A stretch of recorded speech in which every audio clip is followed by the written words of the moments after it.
Hello, good morning po mga bayan. Welcome sa ating panibagong update rito po sa PNR NSCR South. Dito po sa portion ng Banlic, Calamba City, Laguna mga bayan, na kung saan andito na rin po yung depo. Yung masisilayan natin sa ating video ngayon, yan na po yung pagtatayuan ng Banlic Future Station. Gilid lang po ito sa mismong container terminal dito po sa Banlic, Calamba City, Laguna. At sa mismong Future Depot rito po sa Banlic area mga kabayan. Naway samahan niyo po si Forca Studio. Please like, share at subscribe na po tayo sa ating YouTube channel. At pakiusap po, wag po tayo mag-skip sa ads. No? Kumusta po kayo sa nagdaang kalamidad, no? Si Christine. Sana po ay nasa mabuti po tayong kalagayan mga kababayan, no?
Yang nilagyan natin ng araw mga bayan, yan na po yung Jose Rizal Coliseum, na kung saan dyan na po yung Calamba City Hall. At dyan na po, hanggang dyan lang po ang PNR NSCR. Mula dyan hanggang doon sa Clark, Pampanga, no? Ayan, nasilayan po natin yung malayo na yan, yung parang Imbodo. Dyan po yung pinaka-last na, yan na po yung Calamba Station. Diyan na po itayo mga kabayan sa tapat ng City Hall ng Calamba. Ayan po, kitang-kita natin rito.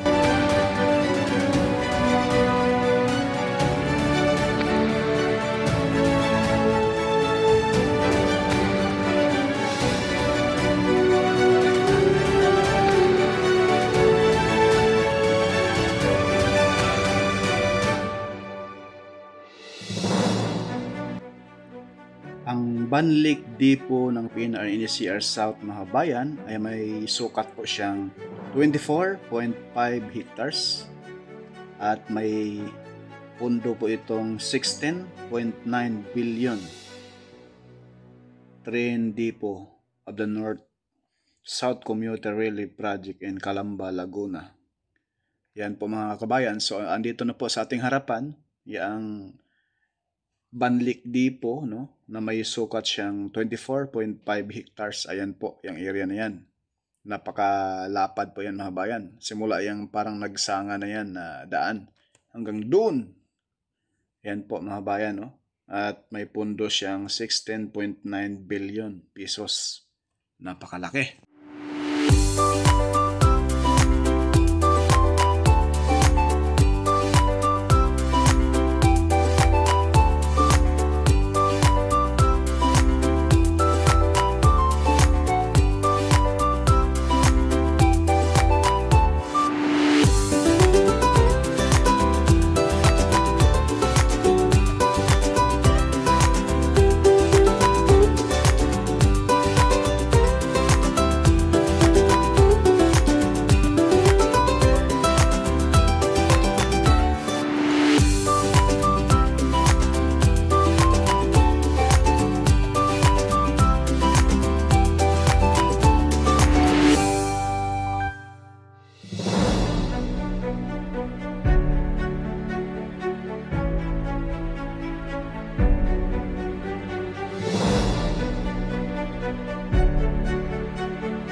Ipakita ko po sa inyo mga bayan yung mismong ating mapa, no?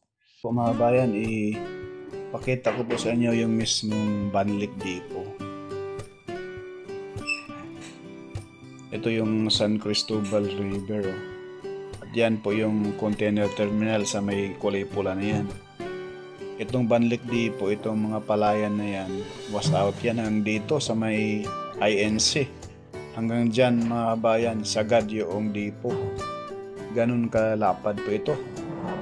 Napakalaki nito mga bayan. Grabe, 24.5 hectares ho yan. Ang area ng depot na pagtatayuan rito po sa PNR NSCR South. Malapit na lang po ito mga kabayan sa mismong Laguna Bay. Yan dito po sa may San Cristobal area na kung saan magkaroon po dyan ng Laguna Lake Expressway mula doon sa Bikutan papunta na po rito sa may San Cristobal, Calamba. Ay sana po ay paspasan na po ang pagtrabaho dahil napakalaking tulong po yan mga kabayan.